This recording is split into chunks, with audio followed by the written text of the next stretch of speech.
You're watching India Global. We now turn our attention to the disturbing news coming in from Bangladesh. Well, the viewers, we are saying it for a reason that Bangladesh is on fire. Dhaka is on fire.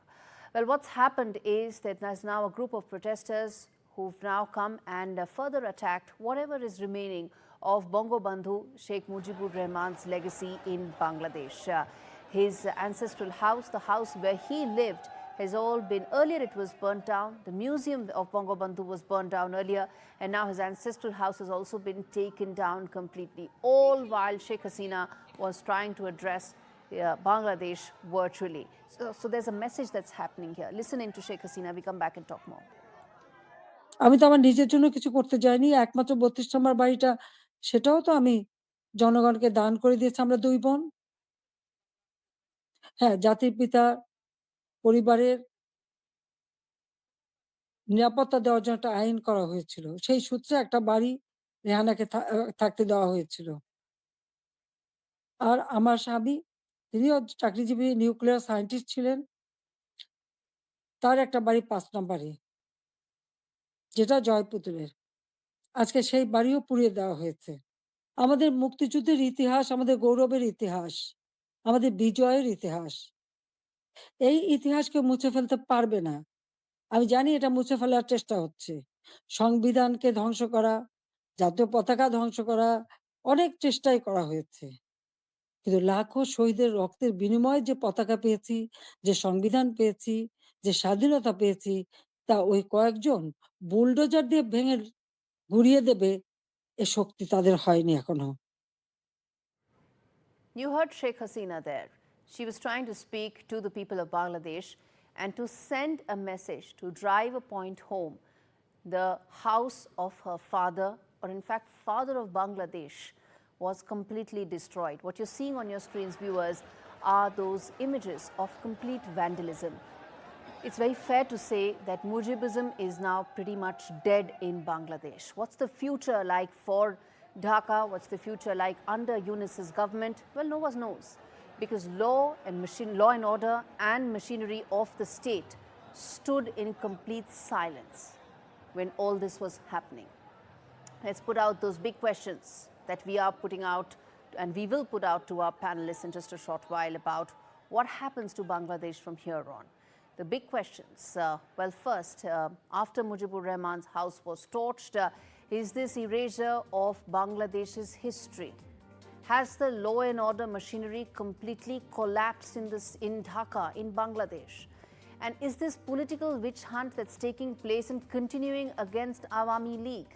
And lastly, how will, if at all, Mohammed Yunus will address this violence? What is his answer to this? Because the apparatus, the state apparatus, has been completely compromised. Let's get in my colleague Saurabh Gupta, who's joining me live to talk to us about, well, those disturbing visuals. Saurabh, you've been working up the phones. Talk to us about what your sources are telling you about how it's unraveling and continues to unravel, really, in Dhaka.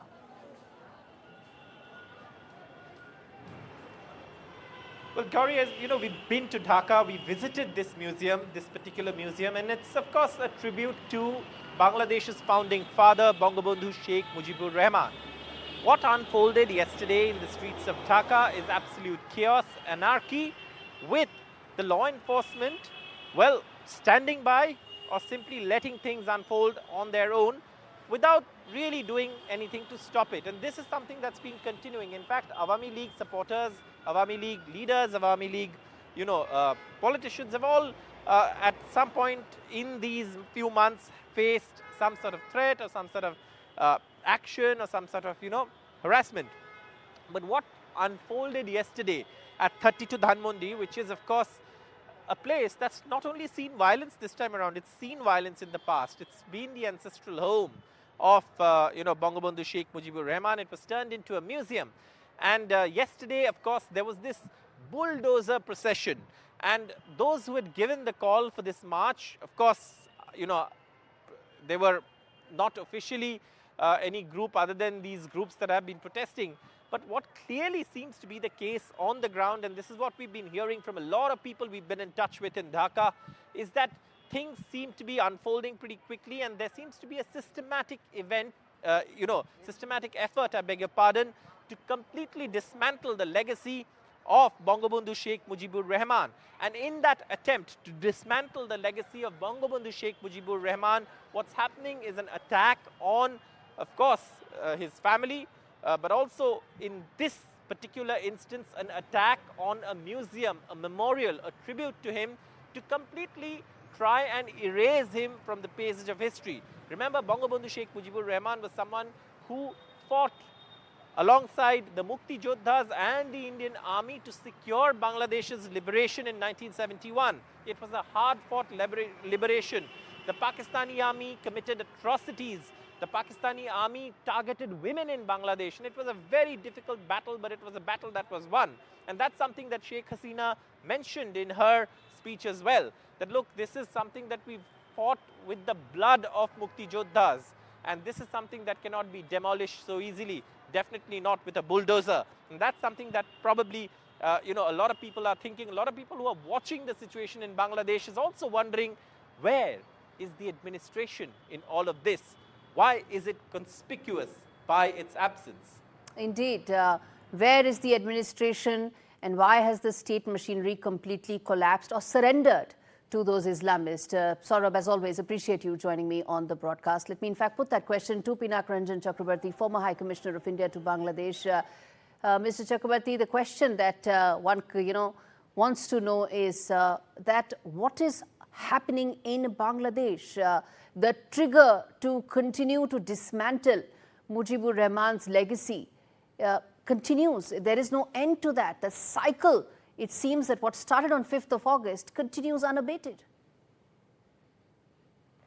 Yes, unfortunately, yes. And what we are seeing today is basically, a joint effort by Professor Muhammad Yunus and his supporters to erase, or as he himself said, to press the reset button in terms of rewriting history or whatever they wish to do.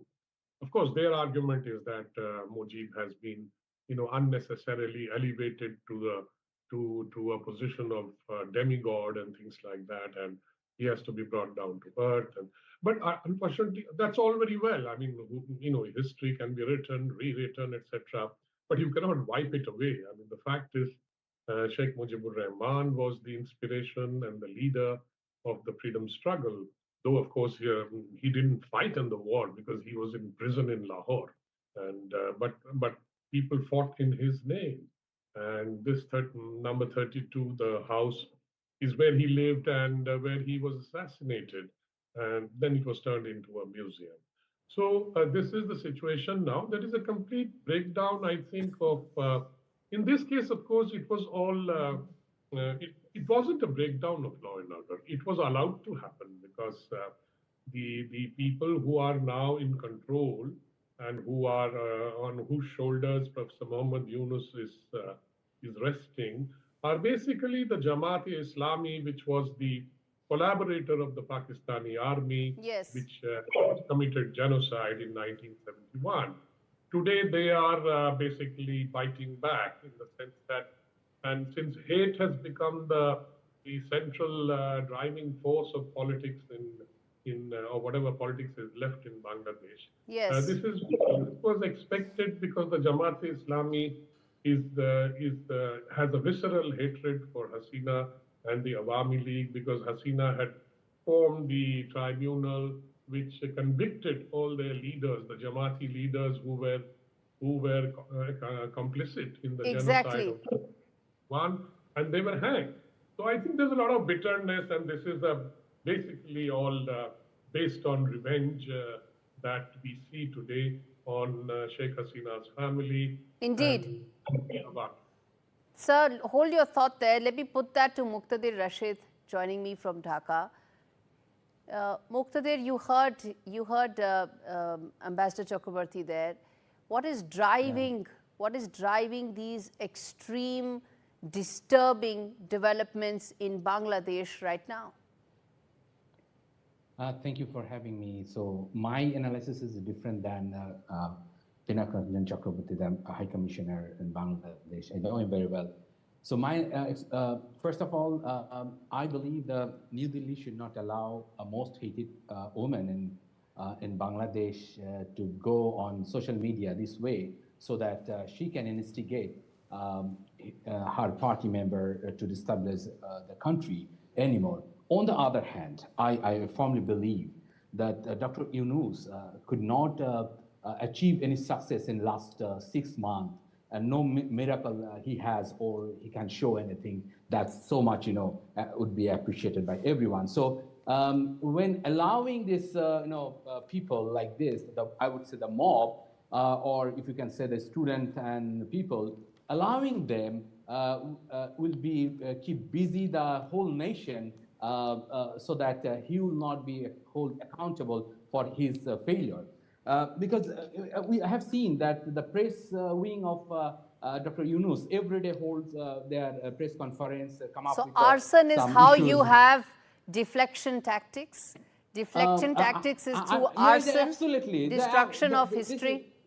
This is how he's doing, because you will keep busy with this, because inflation is high, law and order situation is not that much. On the other hand, I firmly believe that they want to instigate army, and army is very much respectful to the democracy, and because army chief and his comrades are very much aware that only peaceful power transition should be done in Bangladesh in next course of action. So it would be help this administration if army, in a shaky position, and Dr. Yunus government can rule over them, so they can stay power for like 2, 3, or 4, or 5 years. So this How could be, unfortunate would that be? Do you agree with that, Ambassador Chakravarti? Let me bring you in on the other side of what this entire issue is. Well, if it goes on like this and there is chaos, as we have seen from past incidents in history, that army being the most organized institution in the country may well be forced to step in. Because this has happened. I have seen it myself in 2007. And earlier, of course, we have had military dictators who stepped in when there was chaos and things like that. So Bangladesh is not new to these things. And there has been chaos before, and the army has stepped in. So what I sometimes suspect is that that if it goes on like this and things go from bad to worse, the economy is already tanking. Things are not very good. I think the army will be forced to, take over, and that may well be the end of what is happening today. This process that we see, or these instances that we see of unnecessary kind of thing, breaking down the house, or setting things on fire. You're destroying your own property. And I don't think this is very wise. But these things happen when mobs are allowed to rule, because these people are not rational. I think they are just being motivated by their sentiments and angst, etc. But this is not the way that Bangladesh should be going. I am very, very depressed and sorry that this is happening, because I have seen a much better Bangladesh and an economically, progressing prosperous, Bangladesh. Economically prosperous, progressive, prosperous, secular, economically following the better. constitution. All of that has completely ended. Muqtadir Rashid, how long before this cycle of violence and arson actually breaks?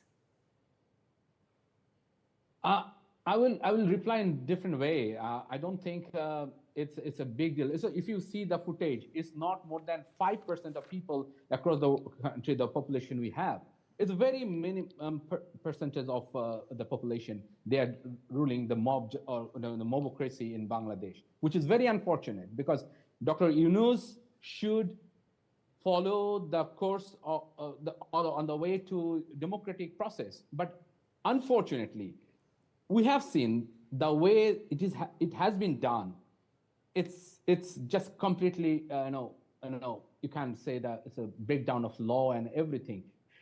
They want to show these people, maybe they are instigated by few of the social media influencer, and I suspect many could be involved with the current political process, who want to instigate army so that they will take power, On the other hand, they want to create a chaos Yes. so that they can stop democratic process and can linger their power so that the Tariq Rahman or BNP or other political party cannot come to the power by any means. Thirdly, I will finally say, they know they don't have to take any responsibility. They will scapegoat all the student leaders who are very much, I'm very hopeful about the student leader who can be the future of the, many of them are very secular, many of them very progressive, many of them very, centrist, whatever. This mechanism or who are plotting the game, they are very much aware that they can make the student leader a scapegoat. So they are putting all, they will ultimately put all the That's an blames important on insight. them. That's an important insight. But Ambassador Chakravarti, what are India's options? They've been limited ever since Islamists have been mainstreamed right now in Bangladesh. But what are India's limited options in Bangladesh right now? Well, India cannot really interfere in any physical manner, in the sense that the Bangladeshis have to sort out their own problems. And in my view is that because I have experience of the caretaker administration that was there in 2007 and I dealt with them, and ultimately there was a consensus that the only way out was to have elections and have a free and fair election, have a good voters list. I saw all that happening, and that can be repeated, and that can happen again, and have a proper voters list and have elections. And whoever wins, hand over power and then let them handle it. That is the democratic way. But today, I think that situation is not there, as we saw during that period, 2007, 2009. Yes. Because today, there are all kinds of activists and all kinds of people involved in this who have their own interests. And Indeed. I sorry to say this, but I think the interim government, or whatever I think it's called the interim government, because that itself has no existence in the constitution. Indeed, they have no locus standi. All that Yunus's government had to do. They have failed to manage. Indeed. All they had to do was make way for elections to happen. That hasn't happened. 6 months is a very long time. Thank you so much, gentlemen.